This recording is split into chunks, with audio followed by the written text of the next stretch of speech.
Teman AB tetap lanjutkan perjuangan ya.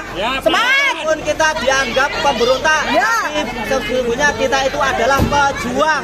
Semangat Pak Teguh!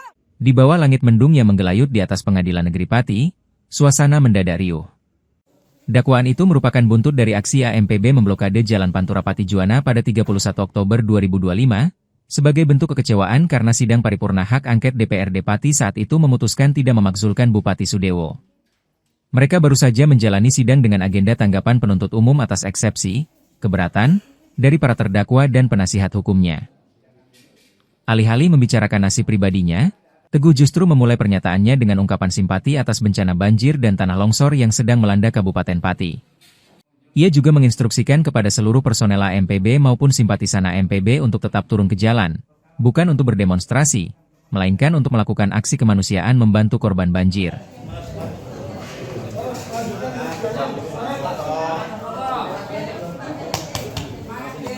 Hidup Mas Foto, Mas Teguh! Hidup Mas Foto! Semua dan kepada warga Pati dan seluruh warga negara Indonesia. Ini kami mau menyampaikan dua hal.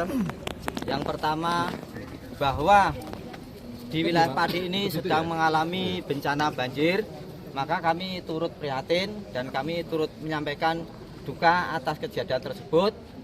Oleh karena itu, kami meminta kepada seluruh warga Pati untuk saling bantu-membantu dan untuk teman-teman AMPB dan juga simpatisan AMPB untuk melakukan kegiatan sosial untuk membantu para korban banjir.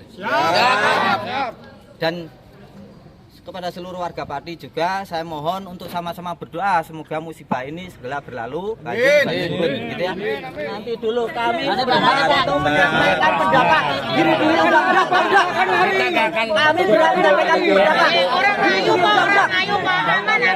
Tahu tidak?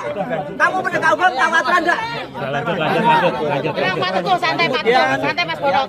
Kemudian kami tadi pagi atau tadi malam pada subuh membuat surat untuk meminta pinjam barang bukti yaitu mobil Ranger dan mobil Chevrolet untuk bisa digunakan untuk aksi sosial teman-teman AMPB dan untuk bisa digunakan oleh warga Pati untuk menyampaikan melakukan bakti sosial ya. Dan mohon untuk AMPB tetap di depan dalam membantu warga. Nanti kalau perlu dibuatkan posko, tetap berusaha dan mengajak bersama-sama dengan warga Pati. Selanjutnya untuk yang kedua mengenai untuk tadi di persidangan bahwa undang-undang yang disahkan kami, pasal-pasal tersebut adalah pasal undang-undang nomor 1 tahun 1946. Itu adalah undang-undang Belanda atau undang-undang penjajah. Ya. Kenapa? Undang-undang itu undang-undang penjajah karena di tahun itu Indonesia masih dijajah oleh Belanda. Makanya undang-undang itu diterapkan oleh Belanda untuk membatasi ruang gerak para pejuang. Contoh untuk pemblokiran jalan, itu dulu digunakan oleh Belanda untuk menangkapi para pejuang yang pada saat itu adalah merusak jalan, merusak jembatan untuk menghambat dari kendaraan-kendaraan Belanda. Dan kali ini itu diterapkan kepada kami, undang-undang Belanda itu.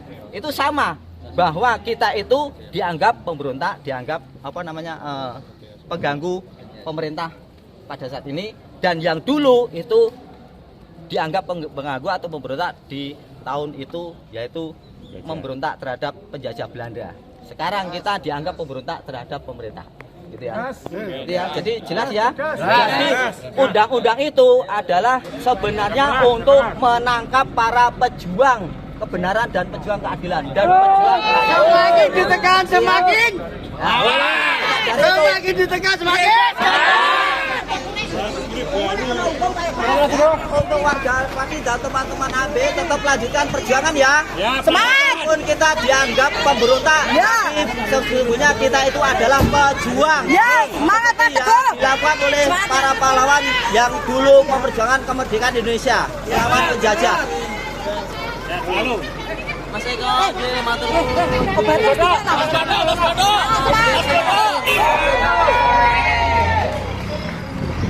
Pada hari ini, hari Rabu tanggal 14 Januari 2026, kami penuntut umum pada Kejaksaan Negeri Pati telah menanggapi eksepsi atau keberatan dari penasihat terdakwa atas nama Supriyono Lesboto dan Teguh Wisianto. Pada intinya kami menolak seluruh eksepsi atau tanggapan dari penasihat hukum terdakwa, dan itu sudah dibacakan oleh penuntut umum tadi pada sidang sebelumnya. Demikian. Dan alasannya apa? Alasannya untuk eksepsi atau keberatan yang disampaikan oleh penasihat hukum itu sebagian besar sudah masuk ke pokok materi perkara. Nah, untuk materi dari eksepsi itu adalah diatur dari pasal 156 KUHP lama. Nah, di situ yang diatur adalah mengenai kewenangan mengadili, kemudian dakwaan tidak dapat diterima, dan yang terakhir itu surat dakwaan harus dibatalkan. Gitu. KUHP yang lama atau baru nanti? KUHP lama ya. Kami masih mengacu di KUHP yang lama. Untuk penentuan kan ya Pak, sampai apa namanya jadi terdakwa itu KUHP lama itu. Kalau kami masih mau ke KUHP lama, nanti tergantung majelis hakim yang mau menggunakan hukum acara yang mana, nanti kita dengar dari majelis hakim. Jadi persidangan perkara nomor 201 PIT 2025 MPTI atas nama terdakwa Supriyono alias Botok dan kawan-kawan hari ini diselenggarakan lagi di Pengadilan Negeri Pati Ruang Cakra.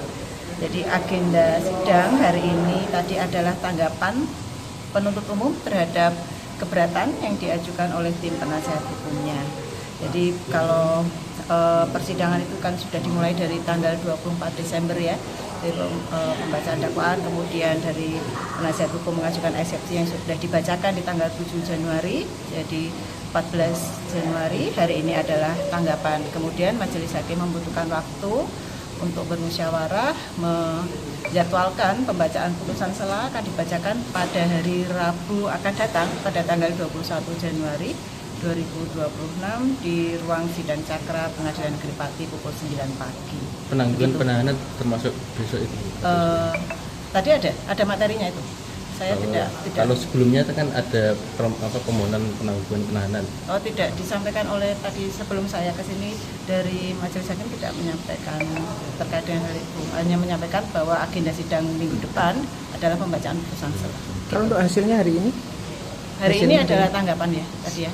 Belum ada hasilnya berarti ya? Belum? Diterima atau ditolak ya? Eksepsi. Lah itu nanti putusannya nanti akan dibacakan pada hari Rabu yang akan datang, pertimbangan hukumnya. Tadi kan ketika ada video itu kenapa ada larangan dan pembatasan? Oh baik, terkait hal itu di Perma nomor 5 tahun 2020, Junto Perma nomor 6 tahun 2020 tentang protokol persidangan dan keamanan dalam lingkungan peradilan. Di situ ada salah satu poin terkait dengan tertibnya persidangan.